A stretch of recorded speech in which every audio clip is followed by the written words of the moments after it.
Este es un vals del compositor ruso Dmitri Shostakovich, que es un compositor maravilloso, es un compositor del siglo XX. Nació en 1906, murió en 1975, o sea, ayer prácticamente, ¿verdad? Por lo menos para un viejo como yo, ya 1975 se siente que es ayer. Es así pues un vals.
final del vals, la melodía se va como desintegrando, va apareciendo cada vez menos, como que se va deshaciendo, ¿verdad? Salen cada vez pedacitos más breves, como cuando uno se va alejando de una escena de vals y le llegan los ecos de la orquesta cada vez más distante, fragmentos, ¿verdad? Intercalados con largos silencios. Creo que Shostakovich evoca muy bien esa sensación un poco nostálgica de irnos alejando de la escena del vals. Otra pieza de Debussy ahora, Fuegos de Artificio. Y esperemos que no salga alguna chispilla del piano. Podría pasar, podría pasar.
fue Shostakovich y Debussy. Entonces, Shostakovich con el Vals primero, que es una obra que es una melodía que ustedes quizás reconozcan, les puede haber sonado familiar por el hecho de que Stanley Kubrick la usó mucho, casi como el tema principal de su última película, Eyes Wide Shut, que todos recordamos, ¿verdad? Nicole Kidman y Tom Cruise y toda aquella historia complicadísima. La he visto 20 veces y cada vez le entiendo menos.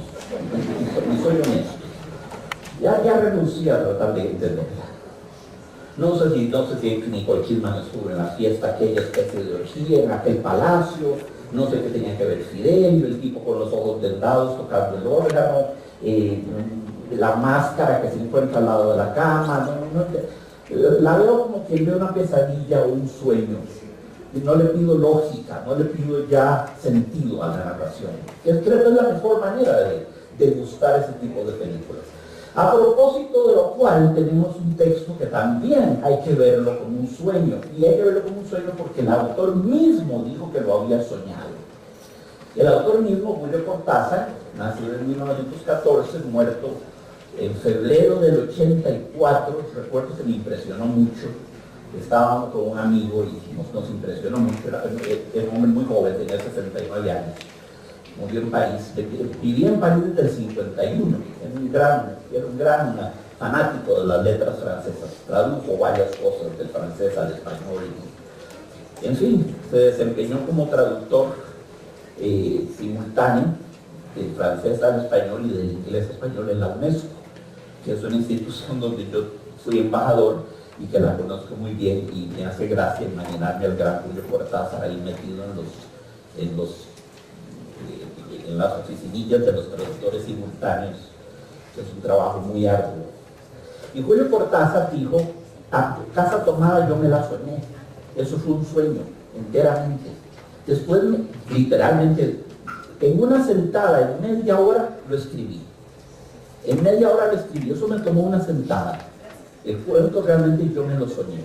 Después le propusieron una serie de interpretaciones psicoanalíticas, políticas, sociocríticas, y el viejo feliz dijo que sí a todas, pero la verdad es que lo único cierto de este sueño es que es una vivencia onírica. Aunque eso no descalifica las interpretaciones, ¿verdad?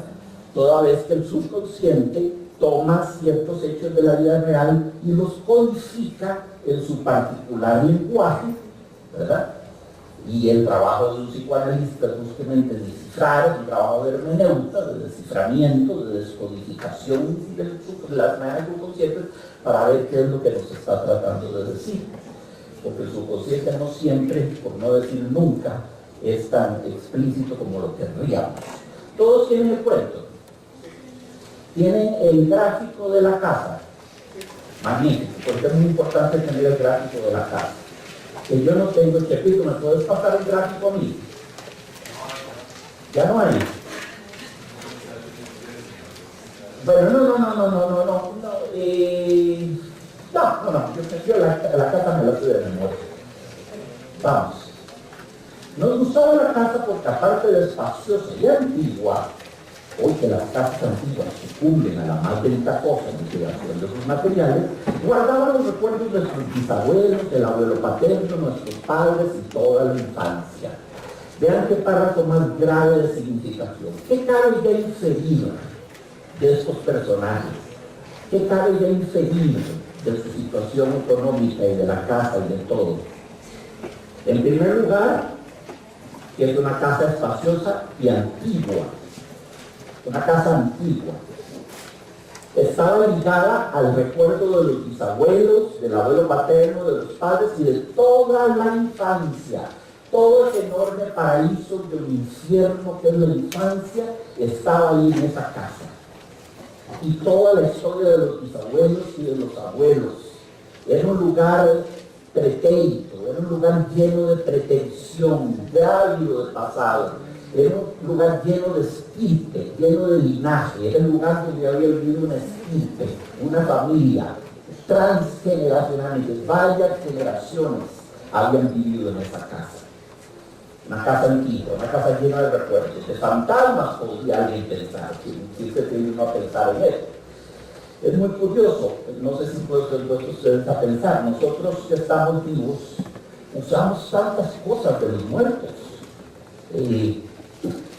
Usamos sus vajillas, usamos sus platos, usamos los techos bajo los cuales vivieron, muchas veces usamos las camas donde durmieron, usamos los sofás donde se sentaban a ver tele, nos casamos con sus hijas, por ejemplo, o con sus hijos, o con sus nietos o nietas. Leemos los libros que alguna vez leyeron ellos y que están en la vieja biblioteca. Vemos los tapices colgando de las paredes que ellos colocaron y que nosotros conservamos. A veces hasta usamos el carro, la carcacha antediluviana, a la que se han hecho todo tipo de ajustes. Vivimos de los muertos a un punto que es sorprendente. Si nos ponemos a pensar, es sorprendente, sobre todo en este tipo de casas. Y cuando hay esta noción de estirpe, gracias, mucho más gracias y gracias. Es impresionante a qué punto nosotros parasitamos el mundo de los muertos. Los tenemos por muertos, los tenemos por olvidados, debidamente enterrados y sepultos, pero vivimos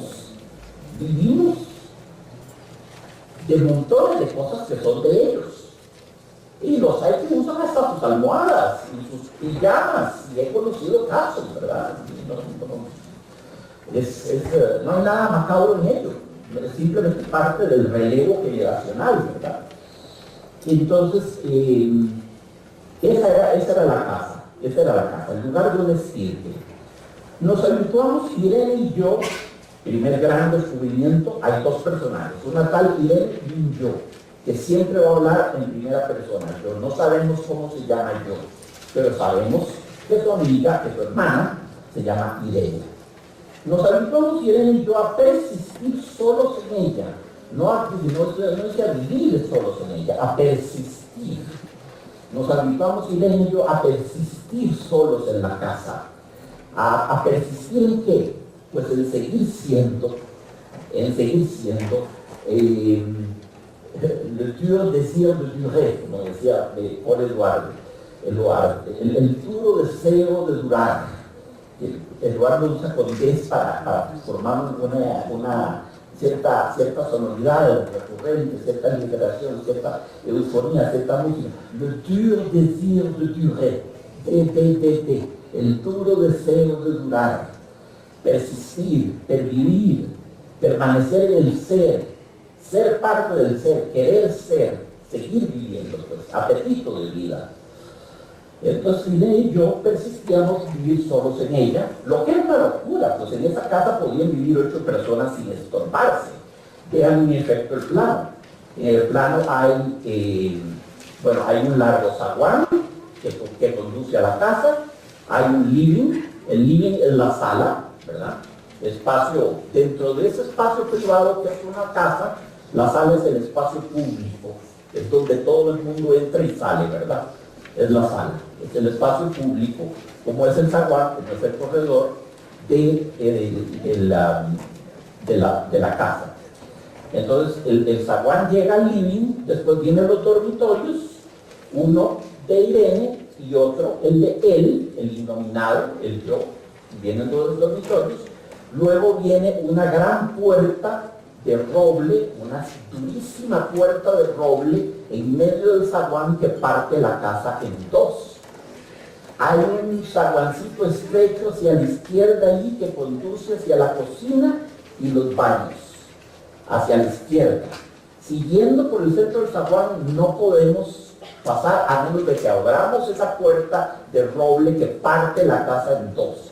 Y en la parte después de la puerta de roble hay la parte de la casa menos usada por estos dos que yo imagino viejos, que son Irene y él, ¿verdad? Y en esa parte de la casa, la parte anterior, la que da a Rodríguez Peña, en esa parte de la casa hay 3 dormitorios, ni más ni menos, 3 dormitorios, hay una biblioteca, hay un comedor y hay una sala de gobelinos. ¿Qué son gobelinos? Es una palabra que viene del francés gobelin. De nuevo, hay que recordar que Cortázar era un gran afrancesado. Gobelinos son tapices, y alfombras, pero solo tapices. Esos que se usaban en las casas viejas, en la casa de mi bisabuela, por ejemplo.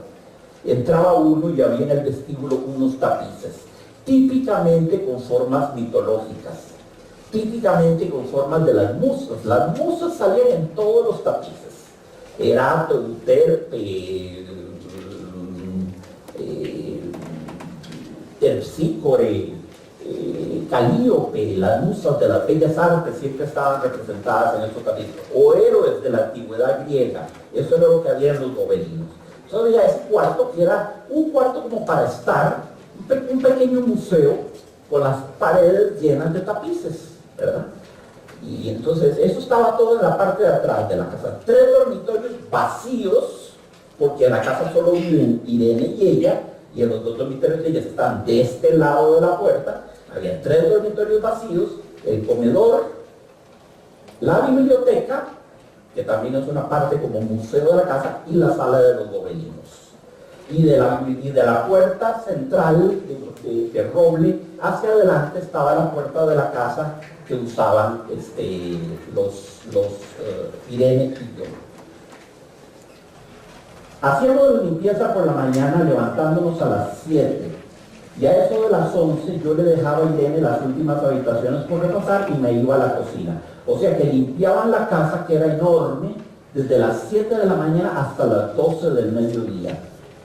Para 2 personas que presumimos además viejas, que sentimos que son mayores, es realmente mucho, Levantarse a las 7 de la mañana para hacer oficios 5 horas hasta el almuerzo de las 12, no tenían servidumbre, no tenían una criada, no tenían una ama de llaves, no tenían empleada doméstica, no tenían quien hiciera las camas, había un montón de cuartos, era gente de recursos. Me extraña que no tuvieran servidumbre, es una cosa que no me explico en el cuento. Pero vean que la mitad de la vida de estas personas se va limpiando la casa, lo cual es muy peculiar. Es una casa que los está fagocitando, que se los está comiendo, que les está chupando la mitad de sus vidas. Toda la mañana, de 7 de la mañana a 12, limpiando cada casa. Es excesivo, es excesivo. A las 12 por fin almorzábamos a mediodía, siempre puntuales. Ya después de las medias no quedaba nada para hacer fuera de unos platos sucios, que había que lavarlos en algún momento. Nos resultaba grato almorzar pensando en la casa profunda y silenciosa. Qué bien le suenan esas 2 palabras. Almorzar pensando en la casa profunda y silenciosa. Profunda y silenciosa, porque pro tiene la O de profunda y silenciosa. Vuelve a tener esa O, pero al final. Profunda y silenciosa. Para esto, para que disfruten del texto como música también. Porque las vocales, los fonemas, las consonantes, los sonidos evocados por Cortázar son muy para oreja del músico. Están escogidos mucho por el carácter melódico, por la casa profunda y silenciosa. ¿Cuánto nos dice eso? ¿Cómo imaginan ustedes una casa profunda y silenciosa? ¿Viven ustedes en una casa profunda y silenciosa? Ayer me lo estaba preguntando yo. Yo vivo en una casa profunda, pero nada silenciosa. Me puse a pensar, comparar mi casa, que es una casa muy normal, esta casa de Julio Cortázar. Por cierto, esta casa existe. Esta casa que describe Cortázar existe. Existe no en Buenos Aires, como pretende Cortázar, sino en Chivilcoy, que es una ciudad que forma parte de la provincia de Buenos Aires, pero no de la ciudad de Buenos Aires. Chivilcoy queda es cercana a Buenos Aires. Existe hasta el día de hoy, y se ha conservado hasta el día de hoy gracias a este cuento. No ha sido demolida. Ahí está la casa tomada. Quien quiera irlo a visitar, la va a ver. Ahí va a ver los gobelinos, va a ver la entrada, la puerta, todo exactamente como lo describe Cortázar. Vean qué cosa más divertida. Bueno, pensando en la casa profunda y silenciosa, y cómo nos bastábamos para mantenerla limpia. A veces llegamos a creer que era ella la que no nos dejó casarnos.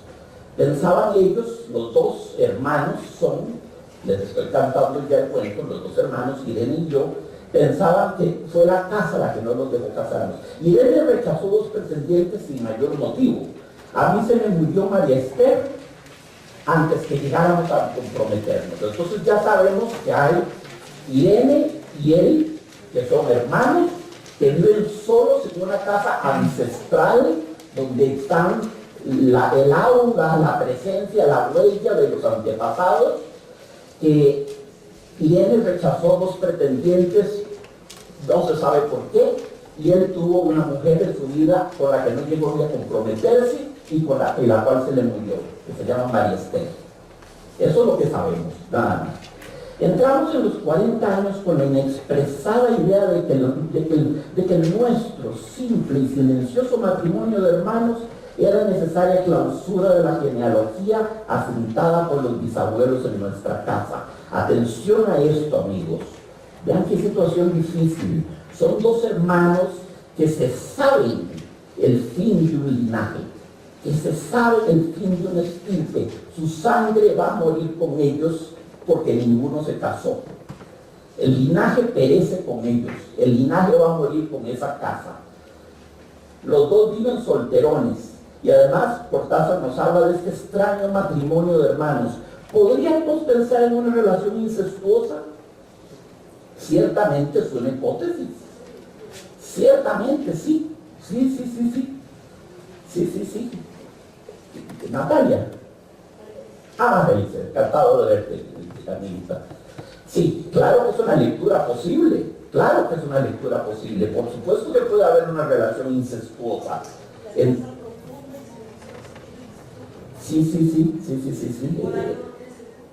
Por ahí no tienen servidumbre, se bastan a sí mismos. Ellos son como hermanitos que están inmersos en ese líquido amniótico de esa enorme casa que los protege del mundo. Y ellos viven ahí como hermanitos en el mismo útero, en el mismo vientre materno, ¿verdad? Ligados como hermanos, en una relación enfermiza, en una relación que tiene algo de incestuoso.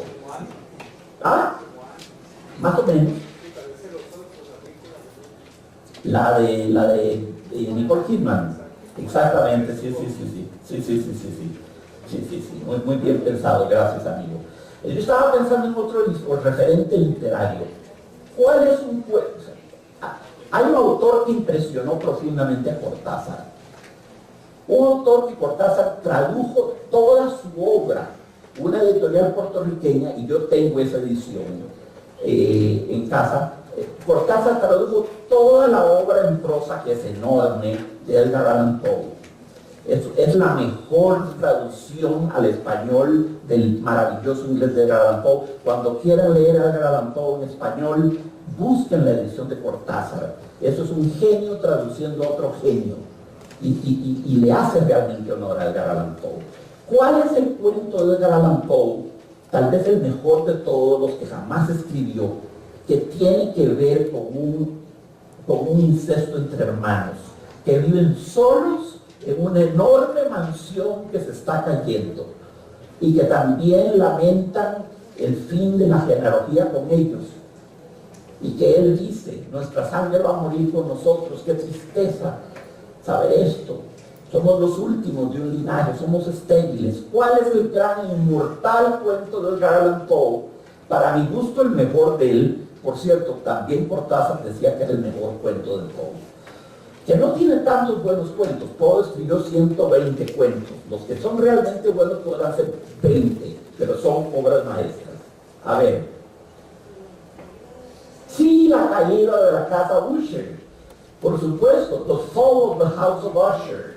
En The Fall of the House of Usher, de la cual se han hecho 20.000 adaptaciones cinematográficas, cada una peor que la otra, cada una más irrespetuosa que la otra. Es realmente abominable lo que el cine hace con estos grandes autores. Les meten todo tipo de cosas, inventan personajes que no existen.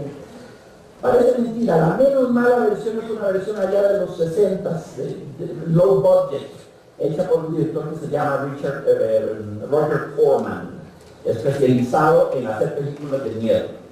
En las películas de Roger Corman, la casa siempre se incendiaba, se hundía y caía en pedazos, porque es lo típico del género gótico. Hay una mansión embrujada, pero la mansión al final se incendia, los candelabros, las cortinas de fuego, y todo se desmorona en un cataclismo final. ¿Cierto o no? ¿Cuántas películas de casas encantadas o casas de fantasmas han visto ustedes que terminan así? ¿Verdad? Es uno de los referencias, es una de las cosas, de los lugares comunes que hay que aceptar del género gótico. Es típica mansión gótica que se derrumba al final. Y entonces, como el Roger Corman trabaja con presupuestos muy bajos, yo he visto todas las películas de él, y en todas hay una casa que se derrumba, y en todas sus solas, misma paredes de madera que se cae, y yo veo la cara y ya la he visto. Salen 12 películas, ya viene el pared, ya viene el área, ahora viene el candelabro, ahora se caen las dos columnas del centro, ¿ves? Ahora se desploman las escaleras, ya que hay izquierda, ya se cayó la izquierda. Y ya uno lo sabe porque reciclaba su propio material, ¿verdad? Que es lo que hace un director low budget, ¿verdad? Pero las películas son simpáticas algunas. Entonces, matrimonio de hermanos, y era necesaria clausura de la genealogía sentada con el bisabuelo de nuestra casa. Toda noción de genealogía es problemática, amigos. La gente habla de la genealogía por muchas razones. Por ejemplo, para establecer el origen de enfermedades de tipo genético, para razones de descendencia, ¿verdad? De patrimonios, se establecen árboles genealógicos. Y hay sociedades genealógicas que se trazan el árbol genealógico hasta tus ancestros que venían de quién sabe dónde.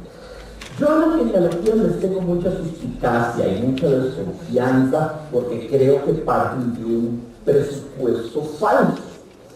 Toda genealogía se apoya, sí, ya sabes por dónde voy, toda genealogía se apoya en una premisa falsa, y eso es la premisa de la absoluta castidad y fidelidad conyugal de nuestros ancestros hasta 20 generaciones para atrás.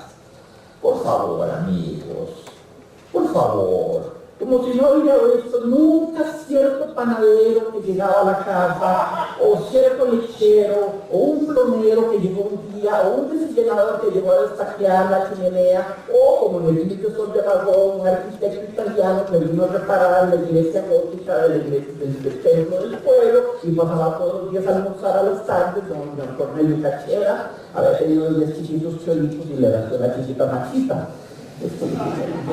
Señor Cornelio, ¿cómo es posible que le haya nacido su chiquita machita? Ah, es un clip de sol, está comprobado.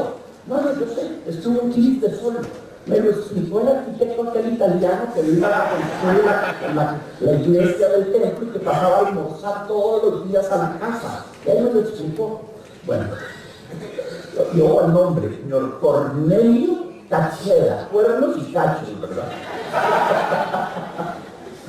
Entonces, cuando a mí hablan de genealogías, la señora se casó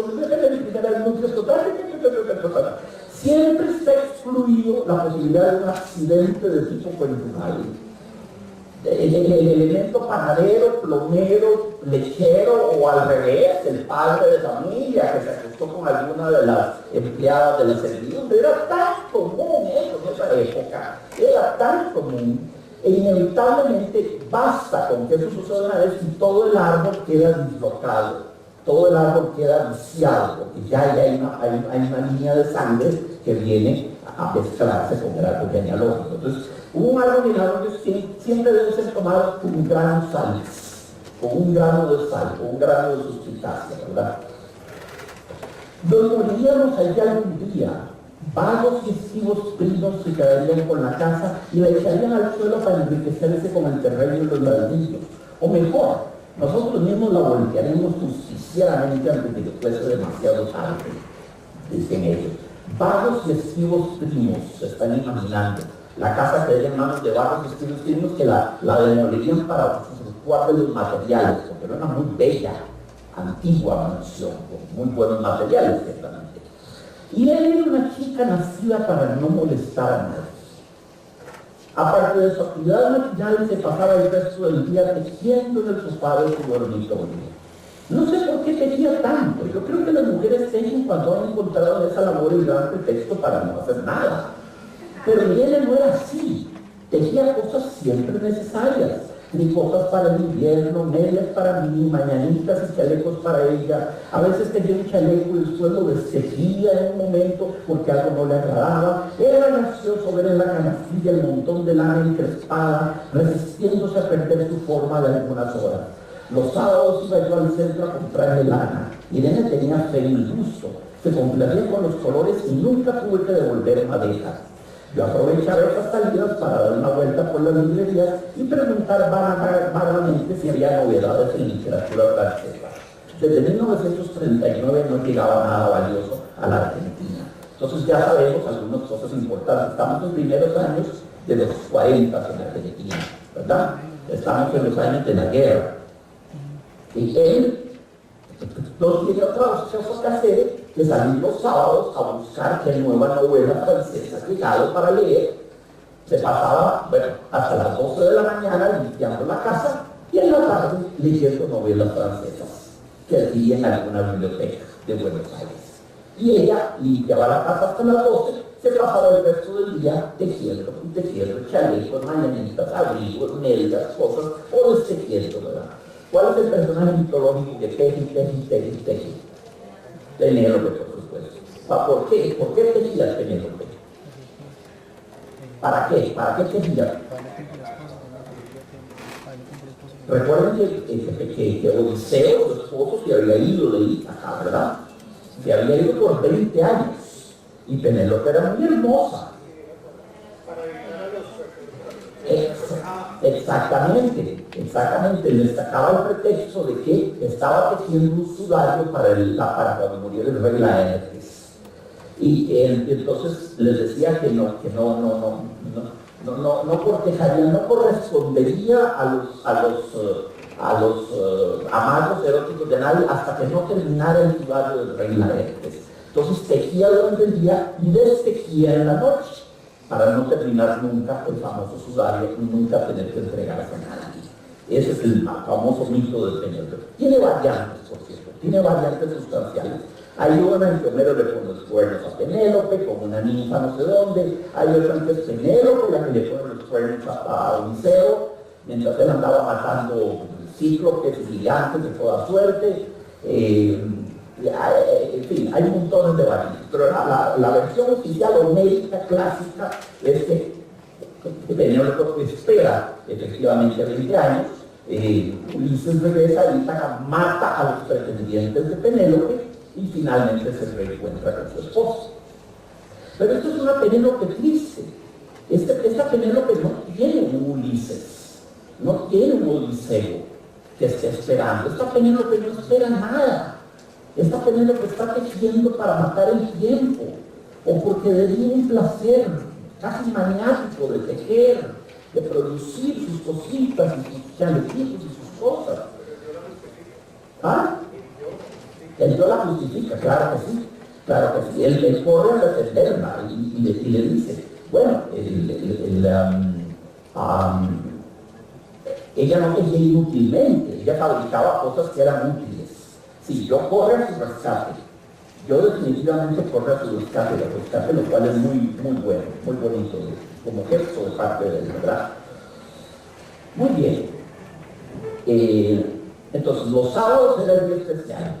Él iba al centro de Buenos Aires a comprar lana de todos colores y a ver qué nuevo libro francés había.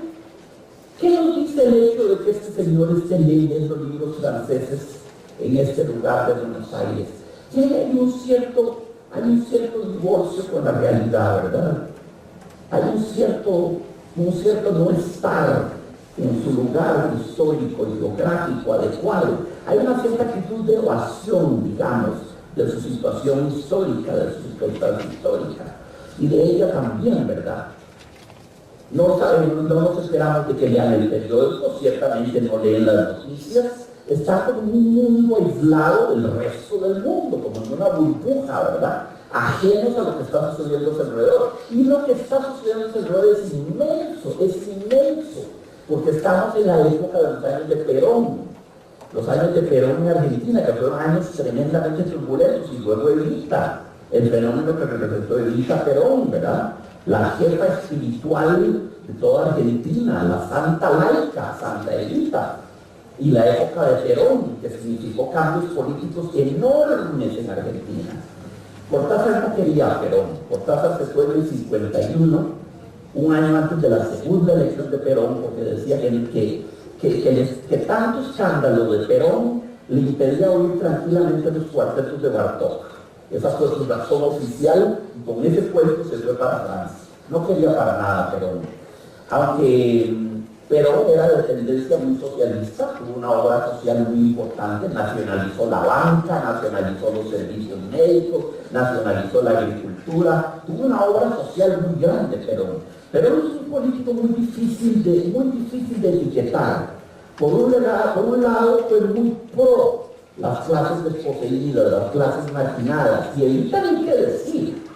Evita se prodigó para los famosos camicistas, ¿verdad? Los cabecitas negras, que la adoraban, con fundaciones de beneficencia y de todo, ¿verdad? Decía ella, no es beneficencia, no es compasión, no es caridad, no es política socialista.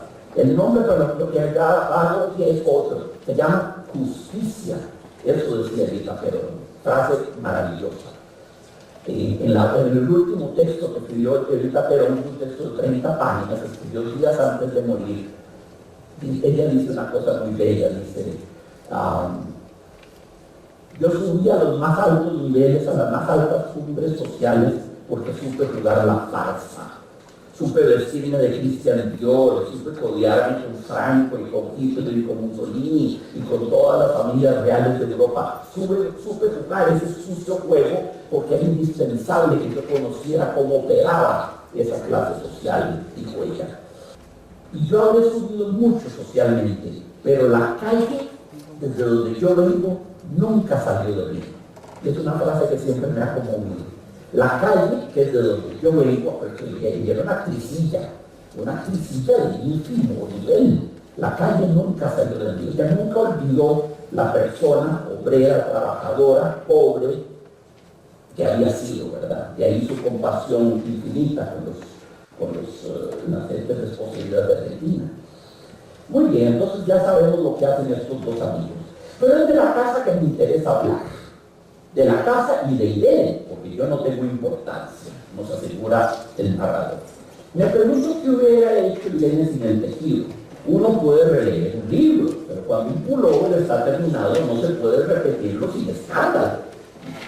Un día encontré el cajón de abajo de la cómoda alcanzón lleno de pañoletas blancas, verdes, lila. Qué típico esto de la casa de los viejos abuelos, ¿verdad? La cómoda con el alcanzor. El alcanzor era lo que se usaba para sanar heridas, como un ungüento balsámico, a veces se tomaba también, era como la cremita que quitaba las complicaciones, las picaduras, los dolores, los sarpullidos. Era un analgésico de origen vegetal, es un árbol el que produce, Amemomum alcanfor, es el que produce el alcanfor. Entonces, un día encontré el cajón de abajo de la cómoda del alcanfor lleno de pañoletas blancas, verdes y lila. Estaban con naftalina, apiladas como en una mercería. Una mercería donde se venden hilos, puntos, tijeras, agujas, lanas, cederías, todo tipo de cosas para tejer y para coser. Y qué típico es lo que me evoca tanto en la casa de mi abuela, la naftalina. Es típico de las casas de los viejitos, ¿verdad? No sé si todavía, o si ustedes les toca, ustedes son muy nuevos. Ustedes son muy nuevos, pero yo llegaba a la casa de mi abuela que quedaba en Plaza Mites y todo olía a naftalina. Y había una gaveta y olía a naftalina y por ahí estaba la bolilla de la naftalina. Era para ahuyentar a las cucarachas, supuestamente, ¿verdad? Pero era un olor típico de casa vieja y de casa de viejitos. Era la cómoda con naftalina, era una cosa típica. No tuve el valor de preguntarle a ella qué pensaba hacer con ella, con ese montón de pañoletas. No necesitábamos ganarles la vida, todos los meses llegaba la plata de los campos y el dinero aumentaba. Ah, muy importante, ellos tenían rentas, tenían propiedades en los campos, tenían provisiones, eran de una clase solvente, acomodada, vivían de las rentas, no tenían que trabajar, y no trabajan, lo que hacen es limpiar la casa, tejer y leer. Muy importante, eran terratenientes, eran de una clase patricia, eran de una clase privilegiada, eran de una clase oligárquica. Eso es muy importante, tomen nota de ello. Entonces, no necesitábamos ganarnos la vida, todos los meses miraba la plata de los campos y el dinero aumentaba. Pero el nene solamente le entretenía el tejido, mostraba una destreza maravillosa y a mí se me iban las horas viéndole las manos como erizos plateados, agujas yendo y viniendo y una o dos canastillas en el suelo donde se agitaban constantemente los ovillos. Era hermoso. La forma en que él describe a su hermana, no voy a llegar al punto de decir que es erótica, pero es evidentemente hay una hipnosis. Evidentemente hay una hipnosis. Evidentemente ella lo hipnotiza a él. La que mira hacia Rodríguez Peña, la casa Rodríguez, la calle Rodríguez Peña. Era el tipo de casa honda que ocupaba toda la manzana. No toda la manzana, pero iba desde una calle hasta la otra. Rectangular, no ocupaba toda la manzana, pero sí iba de una calle hasta la otra. Como este museo, más o menos, pero más chiquito, ¿verdad? Pero va a dar de una calle hasta la otra. Entonces, atrás estaba la biblioteca, los gobelinos, el comedor y 3 enormes dormitorios. ¿Para quiénes? ¿Para quiénes? ¿Verdad? Gente que ya alguna vez los usó, que ya habrá muerto, ¿verdad? Es una casa llena de ausencias, presencias, ¿verdad? Llena como de fantasmas en el sentido no que lo salgan una noche y lo asusten a uno, de presencias que se han evaporado y han dejado su huella, ¿verdad? André Malraux, no es André Malraux, François Mauriac, hablaba una cosa muy linda, decía, a menudo voy a ponerle flores a la tumba a mi mamá, y me doy cuenta que en el cementerio es donde menos está mi mamá. Y llego a la casa y veo el sofá donde ella siempre se sentaba a ver las noticias y veo que sobre los bordes del sofá está desteñido y gastado y mullido el punto donde ella ponía los codos en los bordes del sofá. Y me digo, ahí está mamá presente, ahí está su huella, ahí es su huella, ahí está la erosión que ella provocó sobre su entorno, ¿verdad? Es muy interesante y muy poético ver las cosas así. Entonces, solamente un pasillo con su maciza puerta de roble aislaba esa parte del ala delantera donde había, ahora sí, ven la puerta de roble, ¿verdad? Está ahí en el puro centro. Vamos ahora a la parte de adelante. Comenzamos atrás, la parte que da a la calle Rodríguez Peña, y ahora vamos para adelante.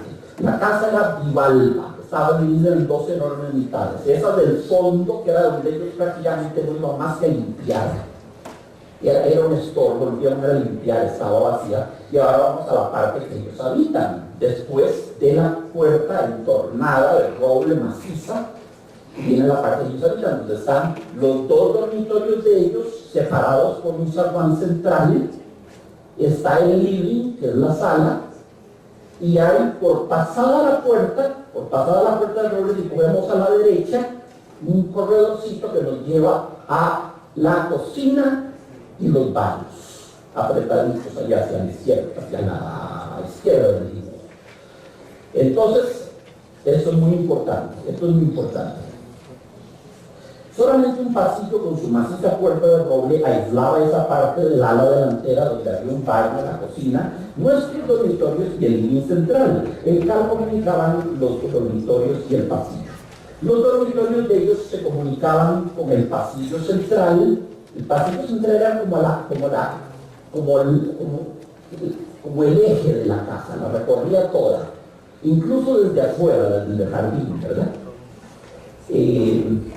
Los dormitorios de ellos tenían puertitas que daban hacia el pasillo central y daban también hacia el living, hacia la sala, ¿verdad?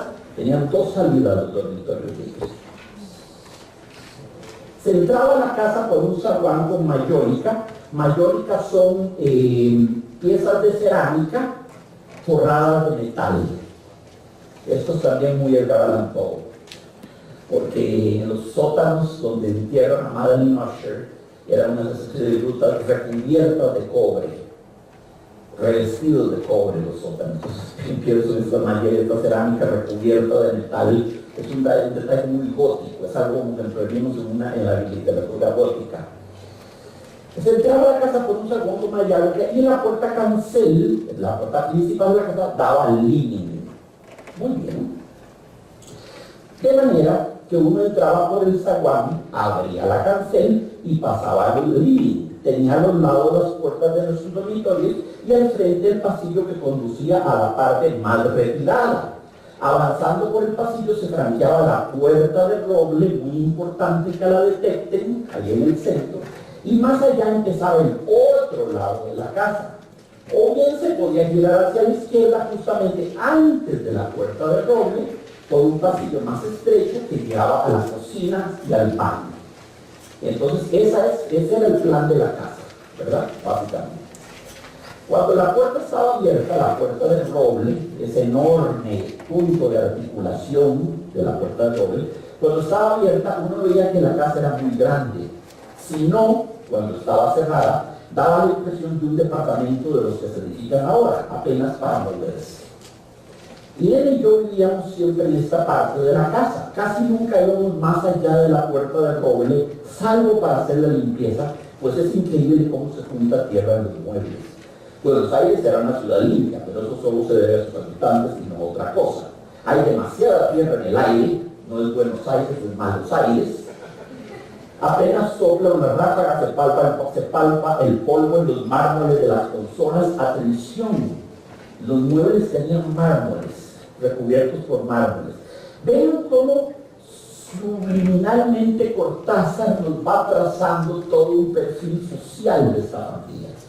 Un cuarto especial para tapices, con imágenes de las musas antiguas, viejas cómodas en el estilo de los abuelos, con naftalina, las cómodas con superficie de mármol, podría ser de Carrara, o yo qué sé, muebles profusos, muebles antiguos, muebles pasados de moda, muebles hermosos, muebles de una familia muy pudiente, muebles que son símbolos de un nivel de vida patricio, un nivel de vida oligárquico, ¿verdad?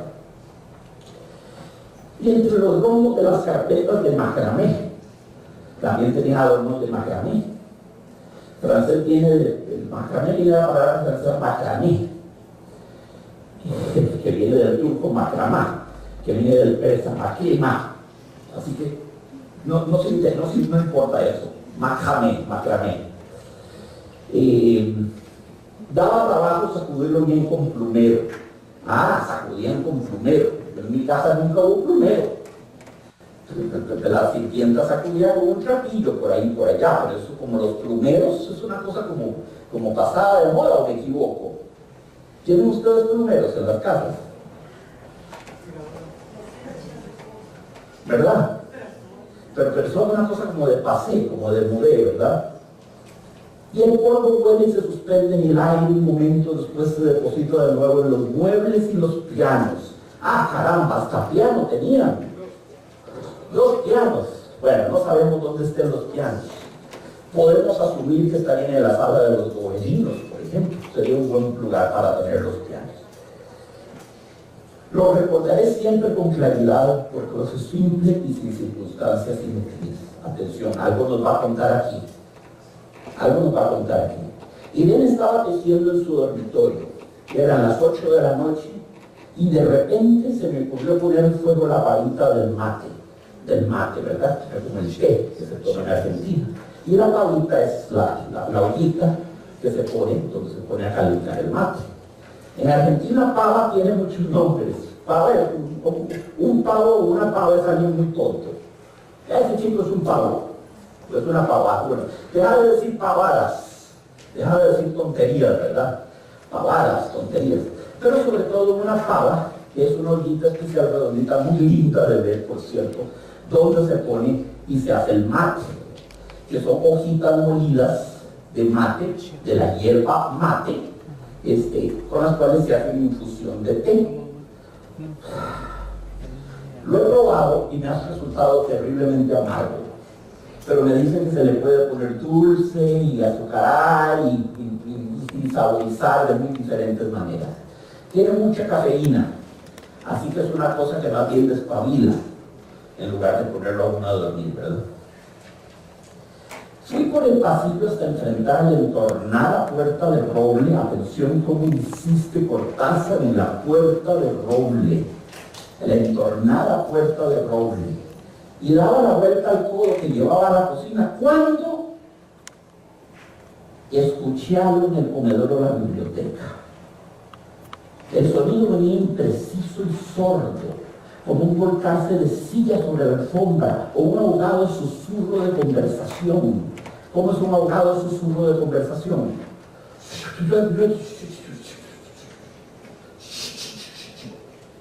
Eso sería un ahogado susurro, un susurro de conversación abortado. Una cosa así, ¿verdad? Un volcarse sordo de sillas sobre la alfombra. También lo oí al mismo tiempo, un segundo después, en el fondo del pasillo que traía desde aquellas piezas hasta la puerta.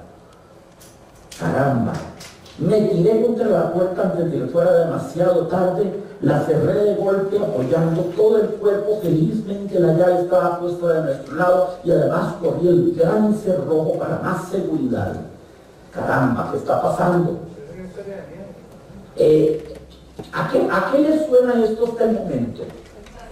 ¿Y se les parece una historia de miedo, un cuento psicoanalítico sobre el incesto y sus resultados sobre la psique humana, una reflexión sobre la soledad, un cuento de lectura política? ¿A qué les va sonando esto? Y la verdad, amigos, es que es all of the above, y por eso es grande, es todo lo que acabamos de decir. Vamos a ver, que todavía falta lo mejor.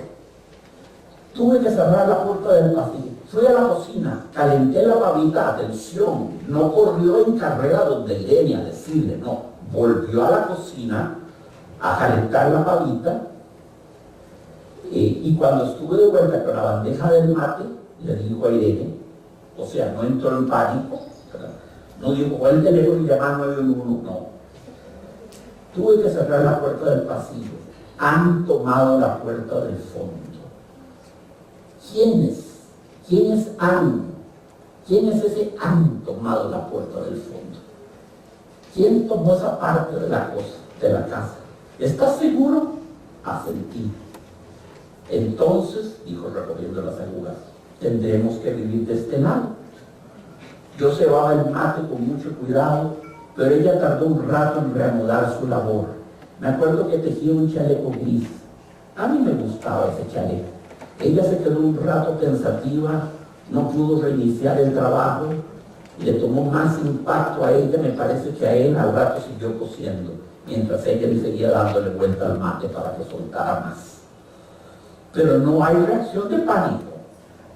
No están llamando a la policía, no llamaron, no salieron a pedir socorro a la calle, no, nada. Lo aceptan hasta con una cierta naturalidad, hasta con una inevitabilidad. Era inevitable que esa parte de la casa fuese tomada por esos, no sabemos quiénes son. ¿Ah?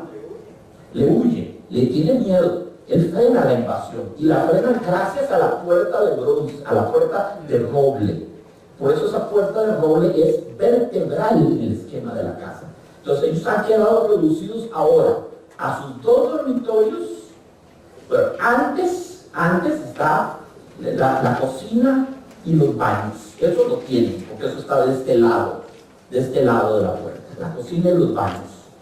Los dos dormitorios y la sala. Y el pasillito de entrada que está fuera de la casa, que entra por un jardín presumiblemente. Se les ha caído la mitad de la casa. Por dicha es la mitad que menos usaban. Por dicha es la mitad museo de la casa, la que solo les servía de limpieza, que era casi una molestia incluso. Aunque no crean. Los primeros días nos pareció penoso porque ambos habíamos dejado en la parte tomada muchas cosas que queríamos. Mis libros de literatura francesa, por ejemplo, estaban todos en la biblioteca. Ya con solo eso, yo estaría suicidándome. Ya no solo eso, mi biblioteca es un lugar sagrado. Está en un desorden caótico y espantoso y no los podría invitar a ella porque me daría vergüenza. Si la vieran, les daría vergüenza. Sin embargo, es un lugar sagrado, es un santuario para mí, mi biblioteca.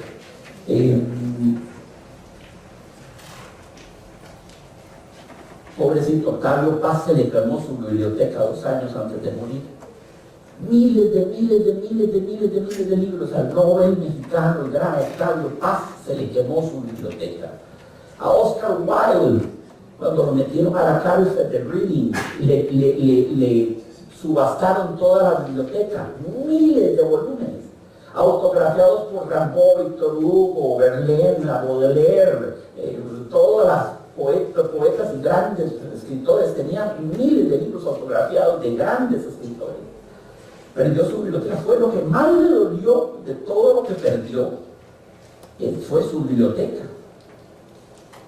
Y lo que son las quemas de las bibliotecas, ¿verdad? Qué trauma colectivo, todavía se habla de la quema de la biblioteca de Alejandría, en el año 491 después de Cristo, y no se sabe quién fue. Todavía no se sabe quién fue, si fue Julio César, o si fue el fanático católico monje aquel Teófilo, o si fue, por el contrario, el sarraceno Omar.